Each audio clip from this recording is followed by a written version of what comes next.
the inimitable Frank Zappa, who's going to be appearing at UCLA's Royce Hall on the 17th, 18th, and 19th. I talked to Frank in his home about a week ago. I was at your rehearsal the other day, and I really got a charge out of seeing all these symphonic types mixed in with rock types, and I would like you to kind of talk about how you pick your musicians. Well, a lot of the people who are in there are musicians that I've been working with for 10 years or more. Here, you want to sit on this? No, that's cool. So, what I usually do is, whenever I'm going to do an orchestral kind of a thing, I rely on the same players because I know how they play, and I know roughly what to write for them. I figure how hard the stuff is that they can play. And then I go on their recommendation to get the other players for the orchestra. So there's two contractors who make the contacts and gather the musicians together. One of them is Mike Altschul, and the other one is Earl Dumler. And between the two of them, they gather everybody together and make it happen. Yeah, it seems like everybody got along very well together because they were all obviously relating to one thing that they understood, namely music. But I'm wondering if you get any feelings from the older, more orchestral or symphonic types about playing your music. What do they think about your music? How do they relate to it? I don't think that there's any qualifications based on age or sex in that orchestra. Older musicians in there can either like it or dislike it as much as any of the younger musicians. But they'll still play it. Oh, yeah, because that's what they do. They play instruments to earn a living. And I am their employer. So that's basically the way they view me, I think. So they don't indicate any kind of qualitative judgments? Well, occasionally they do. I mean, the first time that Pedro's Dowry was rehearsed, they all applauded. That was from the first time they read through it. I presume that means that they liked the idea of what it was doing. And we played another piece after you left the rehearsal called Duke of Prunes that got a big rousing cheer from the first time they read through it. And I think in general that they like the stuff that they're playing. But when you have to rehearse it over and over again and take your parts home and study the things, and of course that takes time away from your normal business of working commercials and recording sessions, the guys do have a tendency to look at the whole thing like a job. How would you describe what you're doing right now as opposed to what you were doing maybe 5 or 6 years ago, or do you see any difference? In terms of what? In terms of what the concert consists of? Yeah, well, in terms of the type of music you were interested in. Well, I still like pretty much the same kind of music now as I ever did, but... which is what? I like rhythm and blues, and I like orchestra music, and a few stops in between. Certain types of folk music, especially Bulgarian music, have a lot of that. But I mean, in terms of what people identify you with. Well, you can't change that. I mean, they identify me with whatever the reporters and so forth have told them I am since we started in the business. Which is what, crazy? Yeah, Eccentric? Yeah, off the wall. Lewd, obscene, nasty. Right, all those things. Smut king. Isn't it wonderful? Well, some of it definitely does apply, but I mean, you can carry it to extremes. You could almost imagine me as sort of a one-dimensional personality, by the way that people have talked about me over the years. Why, it's just simply not fair. He's laughing. What was your musical education? The library and the record player. How about writing your own music? Same thing? Yeah.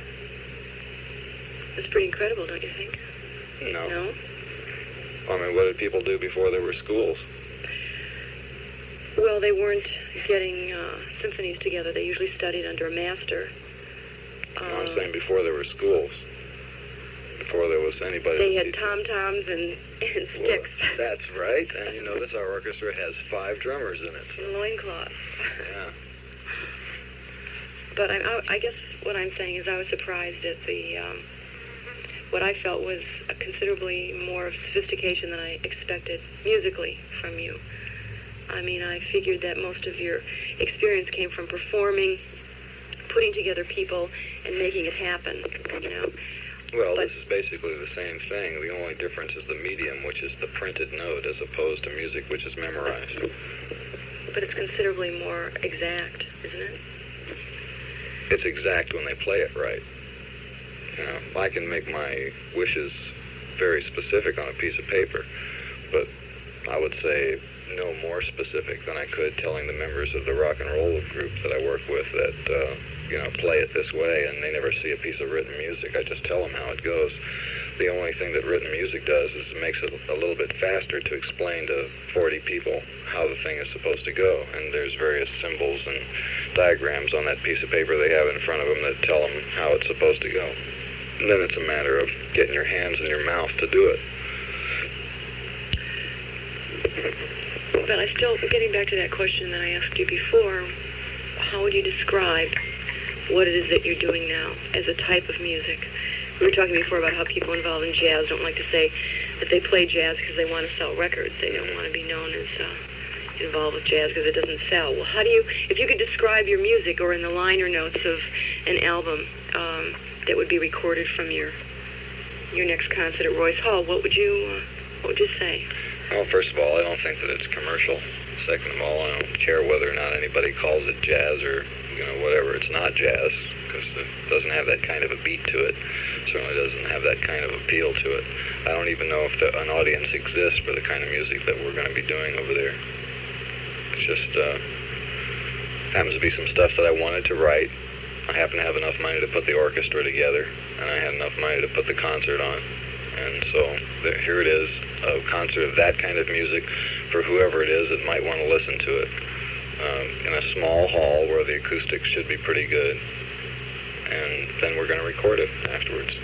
Does it bother you that there might possibly be a small audience, or do you not care? Do you just feel that you want it to be performed and that's it? Well, the main reason for having it performed is so I can hear it. And if there's anybody else who wants to listen to it, that's okay by me. But see, I've been writing music for a long time, and it doesn't convert into sound waves until somebody spends the money to do that. The minute you start talking about anything over a quartet or, you know, 5-piece rock group, the financial factors become very critical, you know. So if I've been writing for orchestra for a number of years, the amount of times that I actually got somebody to play what I'd written down were few and far between. So I just got sick of waiting to hear it. So I did this. So more or less you're indulging yourself, your own taste. Yeah, just an eccentric gesture for the Los Angeles Rico audience. We need a useless gesture at this point in our musical history. Well, you got it. Who do you think will show up? Well, I know that... Music students? No, I think that there's going to be a lot of the friends of the musicians are going to come because they've all been asking for tickets. Mom and Dad and the kids. Not exactly. The music that they're playing is so unusual compared to what they normally play that... For both the rock musicians and the symphonic orchestral type. That the rehearsals themselves have become a little bit of a legend in the Los Angeles studio business. You know, the guys will go to a job in the morning, they'll sit around and talk about, you know, what the band is doing and stuff like that. And so for the players who are not in the group, who might have an interest in seeing what it is, there's been a lot of requests for tickets. So I'm sure that at least 40% of the audience is going to be musicians of one kind or another, just to come down and see the thing actually happen, because it is a crazy project. I mean, it's a ridiculous project. What are some of the pieces that you're going to be performing? Bogus Pomp, Pedro's Dowry, Rollo, Duke of Prunes, Dogmeat, revised music for low-budget symphony orchestra,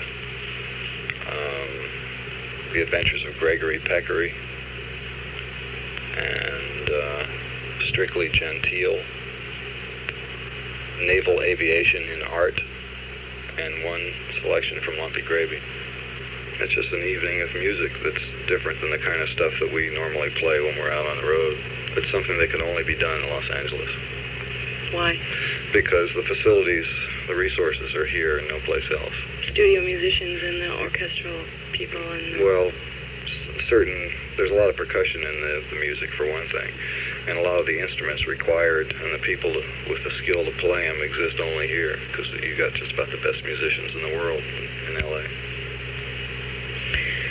You know, doing something for art, or for, you know, for your own giggles, as opposed to making money is a kind of a unique position to be in, where you're not playing something or performing something to pay the grocery bills. Yeah. It's very unusual. For you? For anybody. But is it for you, or have you been into this for a long time? Well, this is the second thing of this type that I've done where I wasn't going to make any money off of it. The only difference in this case is that this one cost twice as much as the last one. Costs you, yeah. And you won't recoup the loss in ticket sales? No, there's no way. I mean, the hall holds, about 1,500 people. We're having 2 concerts there, so that's 3,000 tickets that are going to be available, and out of that, they're probably going to give away 600 of them. You know, it's just... By the time the concert is completed and the recording is completed, the total amount of money in that project will be around $120,000. But you are going to record this one? Yeah. So... We're recording the afternoon of the 18th. We're recording the show live the evening of the 18th. And then we have 2 sessions in Royce Hall the next day, afternoon and evening session. So it gives me a pretty good shot at getting a good version of those things on record. But as yet, there's no recording deal to release it. But you could release it through Discreet. Yeah, I could. The only problem is that you might not like it. You know, the distribution that our company has is not the kind of distribution that's satisfactory for that kind of music. You know, we're more rock and roll oriented company. There are a couple other companies coming down to look at it. I heard that RCA is sending somebody from their classical department, and Deutsche Grammophon and Columbia are sending people to the concert to see it. Nobody from Angel? No, I haven't heard that there's anybody from Angel. But the recording itself will be available for anybody who's interested in it. Do you have pretty much the same band now that you did? Or is it just constant? No, it changes all the time. People are in and out. They leave, they come back. Some have been in and out 5 times. What do you use as a criteria? Is getting along with the group as important as... Probably more important than anything else. Because the type of touring schedule that we have, if you can't enjoy the company of the rest of the people who are in the group, then a couple of months on the road is going to be very unpleasant. You know, and so if the group itself isn't having a good time, then I don't want to have anything to do with it. How do you travel?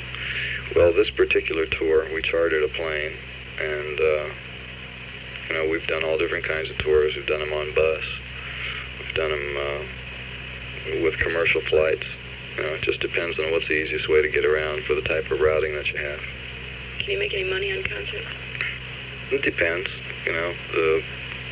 It's just like any other kind of business. You have to figure what you're going to earn versus what it costs you to get there and to mount the production. See, our overhead is very high for this kind of business because travel expenses are your biggest problem. They're huge, like airfares. And in the last year, commercial flights went up 35-40%. Hotels went up 25-30%. And so the same Holiday Inn that you might have stayed at a couple of years ago that cost you $16 is going to cost you $25 now. I've got a total of 8 people in the band and another 10 in the crew, plus a road manager and an assistant, a truck driver, 2 truck drivers. And, you know, the sum total of all their accommodations and their food expenses, which I have to pay, brings the cost of touring way up in the air. So there might come a time when you could price yourself out of touring, or anybody could price themselves out of touring. Well, see, you can't just keep raising your price because your costs go up, because there's the promoter, and he's the guy that he has to... If it's not profitable for him to put on a concert, then there's no reason for him to even call you and ask you for your services, so you can't just jack your price up and put him out.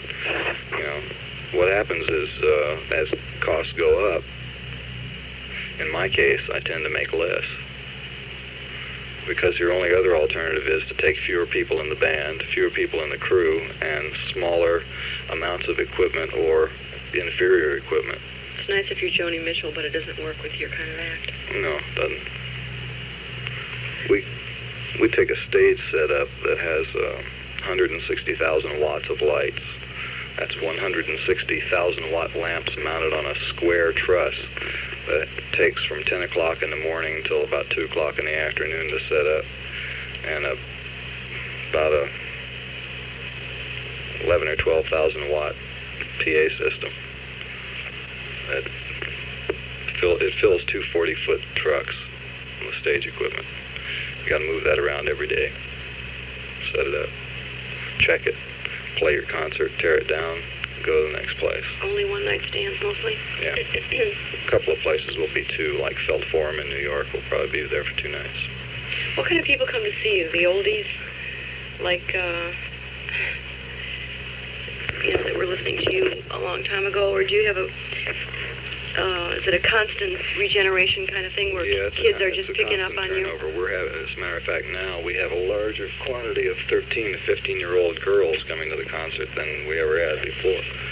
It's really unusual. There's still maybe 20 or 30% of the audience are people that have been following us for years and years, but most of the kids that come to the concert are real young. You said girls, more girls than boys. Yeah, because our reputation had always been based on the fact that we had a huge male following. It was very strange. Like right from the start, we had kind of a big brother sort of image, and we'd get a lot of mid-teen boys, our mainstay of our audience. And now it's girls. Well, I would say that the girls are coming into a more realistic proportion with the boys. I'd say our audience is still predominantly boys, but whereas before it was 80%, now it's down to maybe 50-50. Do you find it disturbing that you can still attract a younger audience, or do you feel that age has absolutely nothing to do with your sophistication? I think that age has nothing to do with it. One of the reasons why we're attracting a younger audience is because people who are older don't go to concerts for any reason, for any group. So hard with moving in and out, getting pushed down by a 13-year-old screaming. Well, apparently there comes a time when in every concert goer's life where he says, I have been to enough. I am tired of sitting on the floor. I'm tired of being crowded into places that smell bad and that are ugly, being watched by policemen and pushed around, and I'll just stay home and listen to records, you know. Tired of having people throw up on me. Yeah, right. OD and... Yeah, a lot of people just say, okay, I've had enough, and they're not going to go. And the concert conditions themselves haven't changed over the years too much. Can't they be ameliorated? Don't you see any way that... We were talking before about the fact that there's no place in L.A., well, very few places in L.A. per capita, compared to the rest of the country where you can hear good live music. You seem to have your choice of a club about the size of a bathroom or Shea Stadium. Mm-hmm. There doesn't seem to be anything in between that is suitable for both the musician and the concert goer. Well, it's because of the plight of the musician and the musical audience member is not something that worries a politician. Is it strictly politics? Sure, because politics being the... You don't mean then politics, you mean financial politics. It's all the same. It's all the same. It's just moving the bucks around. Like, for instance, if it was going to be good for somebody's career in the money-moving business to make sure that good music and musical facilities were made available on a large scale in the United States, if it looked like it was going to be a political expedient for somebody, well, you can bet we'd have it. But why is it politically expedient? Because America is an industrial society. That's quite simple to recognize. It always has been an industrial society. And the earliest things that you can read about the development of the culture in the United States show that references to music and dancing and things like that as being instruments of the devil. You know, there's always been that puritanical, subconscious, sidelong glance at the performing arts. It's just built into the society. Anti-intellectual and anti-cultural? I wouldn't say it's it don't pay is what it really means to most of those people who control large sums of money. You know, if a big company is going to give a grant to the arts, they're not doing it because they like arts, because they can write it off their tax. And it's the only reason why you have any kind of programming on educational television or any other public broadcasting. If a grant comes through, it's because some schmuck knows that he can rationalize it on the tax of his corporation, and they use it for PR to smooth over the image of oil companies that would otherwise be unsavory. You know, it's all jive. It's got nothing to do with art or music. How would you have it different? I mean, if what you say is true and things are pretty manipulated, how does a person move about, change things? Is it pretty impossible? Well, it's tough. I would say it's tough. I don't know whether it's desirable to really change it, because a lot of the things that create this atmosphere are sort of built into the moral fiber of the American people. When you have a nation that prefers violence to sex, and a government that makes sure it stays that way, thereby encouraging the sort of John Wayne ethos throughout the country, and equating anything that is artistic or musical with things that are soft and undesirable in a tough guy sort of a nation. You know, America has this image of itself as, it's a real tough guy nation. It's not an artistic nation. It's a tough guy nation. And I think that there are people who control large segments of the economy that want to keep it with a tough guy image because it's more practical for their assembly lines. Don't you think you have a tough guy image? Well, perhaps I do. And you still sell, you know, I mean, comes across, as opposed to a concert at Royce Hall, which is not so tough guy. Well, it's tough guy when you consider the guy paid for it himself. I guess that's true. You have a point there. But still, you can make out on the records if it... yeah, well, listen, let me tell you. Make about $1,000 on the record sales. The day the album from that Royce Hall concert becomes a hit and goes in the top 10, you come back and interview me and we'll talk about it. You ever considered running for politics? Yeah. And? I decided that probably wouldn't be any fun. Because if you won, you'd have to go and live in a place that you didn't like and talk to people that you didn't like and do things that you didn't like or agree with. You have to do that now anyway. Well, there is one satisfaction, though, in the realm that I'm operating in now. If I have to do things that are unpleasant, the rewards in terms of personal satisfaction from making music are very great. I happen to like playing the guitar and standing up on a stage in a hockey rink and turning my amplifier all the